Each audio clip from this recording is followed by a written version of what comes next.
प्रिय दर्शकों, मैं पंडित कर्मकांड ज्योतिषाचार्य सज्जन भारद्वाज यूट्यूब चैनल सत्य दर्पण आपको अर्पण के माध्यम से ज्योतिष शास्त्र के विषयों को लेकर के प्रस्तुत हुआ हूँ और हम ज्योतिष के बारे में विशेष चर्चा करते हैं।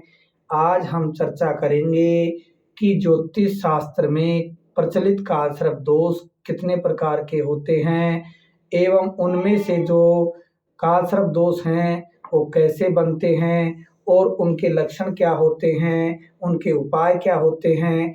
आज प्रिय दर्शकों, मैं प्रस्तुत हुआ हूँ तक्षक कालसर्प दोष को लेकर के। तक्षक कालसर्प दोष किसे कहते हैं, तक्षक कालसर्प दोष कैसे बनता है, तक्षक कालसर्प दोष के लक्षण क्या हैं, तक्षक कालसर्प दोष के उपाय क्या हैं, इस विषय पे हम आपसे चर्चा करेंगे। हम आपको बताते हैं तक्षक कालसर्प दोष किसे कहते हैं। ऐसा कालसर्प दोष जो सप्तम भाव से और लगन भाव तक बने उसको तक्षक कालसर्प दोष कहते हैं।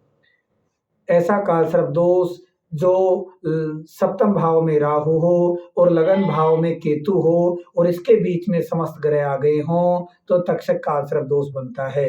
यदि कोई बाहर एक या दो ग्रह हों, बलहीन हों और सुप्त अवस्था के हों या मृतक अवस्था के हों या ग्रह बलहीन है तो भी इसका प्रभाव जीवन पे पड़ता है। तक्षक कालसर्प दोष से जीवन में क्या प्रभाव पड़ता है। तक्षक कालसर्प दोष जिनके बना हुआ होता है उनको पत्नी से संबंधित सुख नहीं मिलता है और पत्नी से संबंधित ये लोग परेशान होते हैं।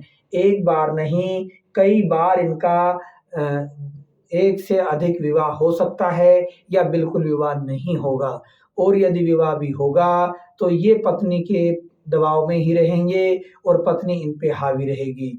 और हो सकता है ऐसे लोगों की पत्नी चरित्रहीन हो, कर्महीन हो, धर्महीन हो और ये भी चाल चलन से उचित नहीं हो, अय्यासी हो, कामी हो, क्रोधी हो और भिन्न भिन्न अवगुण इनमें व्याप्त हों।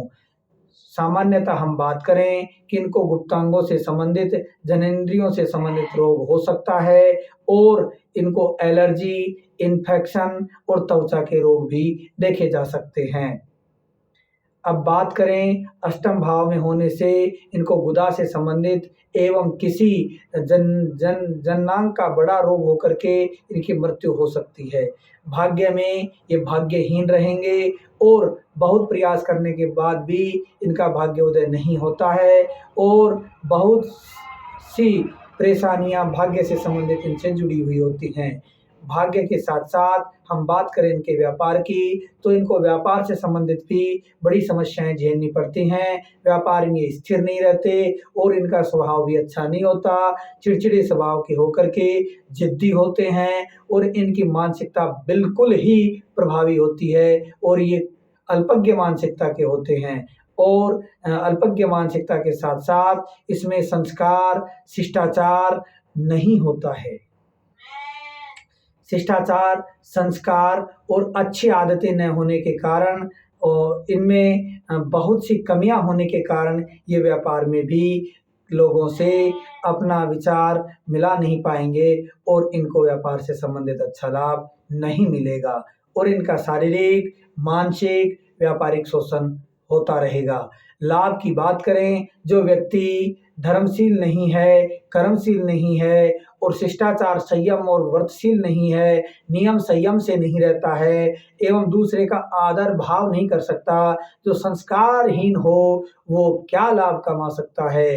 अर्थात हम कहेंगे ऐसे व्यक्तियों को लाभ नहीं मिलता है और यदि लाभ भी मिलता है तो ये अपने लाभ को विपरीत कार्यों में खो देते हैं। 2 नंबर के धंधों में अधिक लगे रहते हैं, दुर्व्यसनी भी हो सकते हैं, दुर्बुद्धि, दुर्गति, दुर्व्यसन, दुष्मार्ग, कुमार्गों के द्वारा ये अपना उत्थान करना चाहते हैं, जबकि ये विपरीत परिस्थितियों में फंस जाते हैं और अपने ही लोगों के द्वारा तिरस्कार किया जाता है, अपने ही लोगों के द्वारा इनको धिक्कार करके अलग कर दिया जाता है और इनको मान सम्मान घर में परिवार में नहीं मिलता, समाज में भी ये सम्मान प्राप्त नहीं कर पाते हैं। ऐसे लोग खर्चीले बहुत होते हैं और ऋण ले लेकर के खर्चे करते रहते हैं और अब की बार मैं सफल हो जाऊँगा, अब की बार सफल हो जाऊँगा, इस आशा में मार्केट से इतना खर्चा कर लेते हैं, हो सकता है इनको आत्महत्या भी करनी पड़े। और इनके जो लगन भाव का केतु है, वो दिल और दिमाग को एवं जनेंद्रियों से संबंधित समस्याएँ देते हुए ये व्यक्ति, मेरा कहना ये है कि चरित्रहीन हो सकते हैं और विपरीत मानसिकता के हो सकते हैं। इनकी विपरीत मानसिकता इनके लिए बहुत ही हानिकारक होगी। अब यदि ऐसे लक्षण हैं जातकों में, तो उपाय के लिए ये क्या करें, इस विषय पे हम चर्चा करते हैं। उपाय के लिए पारित शिवलिंग लेकर के इनको नित्य पूजा करनी चाहिए एवं साल में एक बार रुद्राभिषेक अवश्य कराएं एवं दुर्गा सप्तशती के द्वारा इनको सर्व बाधा से या किसी अच्छे विद्वान के द्वारा परामर्श करके कुंडली दिखा करके अच्छे संपुट से नवरात्रि करनी चाहिए। अपने पितरों की तृप्ति के लिए त्रिपिंडी श्राद्ध करना चाहिए। 12 ज्योतिर्लिंग जहाँ-जहाँ हैं उनमें साल में या 3 साल में एक बार दर्शन अवश्य करें। हनुमान जी महाराज की उपासना करें, कुल देवता की उपासना विशेष करें, नागों का स्तोत्र करें और नागों का स्तोत्र करते हुए त्रिअक्षर मंत्र हुम जुम स का भी जाप नित्य प्रतिदिन करें। नित्य कर्म में विशेष ध्यान दें, आलस्यता न करें और नास्तिकता की ओर न जाकर के आस्तिक बने रहें और आस्था युक्त होकर के कर्म करने से इनके जो काल सर्प दोष बना है तक्षक काल सर्प दोष भयंकर काल सर्प दोष होता है और यह पत्नी से सुख कदाचित नहीं मिलने देता है और न ही परिवार से सुख मिलने देता है, न ही व्यापार से सुख मिलने देता है, न ही व्यवहार से सुख देने देता है। इसलिए इन जातकों को हम कहना चाहेंगे कि आस्तिक होकर के ये विशेषकर पूजा करें और नासिक या उज्जैन में अवश्य जाकर के काल सर्प दोष की शांति करवावें और अनुष्ठान के माध्यम से कर्म करें। यदि इनकी सामर्थ्यता न हो तो स्वयं नाग स्तोत्र के पाठ के साथ साथ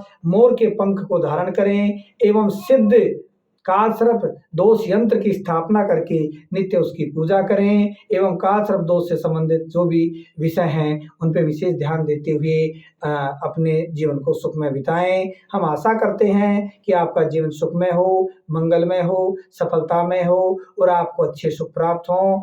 यदि आप हमसे किसी भी प्रकार की जानकारी लेना चाहते हैं तो YouTube चैनल सत्य दर्पण आपको अर्पण के माध्यम से कमेंट के माध्यम से आप अपने विचारों को एवं जन्म समय को लिखें। हम आपकी कुंडली का रिसर्च करके प्रयत्नशील रहेंगे कि आपको यथासंभव समय पर आपका जवाब प्राप्त हो और हमारा लक्ष्य है कि ये पूरा विश्व ही सुखमय बने और इसके लिए हम ज्योतिष शास्त्र के माध्यम से आपकी सेवा में तत्पर रहेंगे और आशा करते हैं कि आप हमें भी अपने विचारों से अनुग्रहित करेंगे।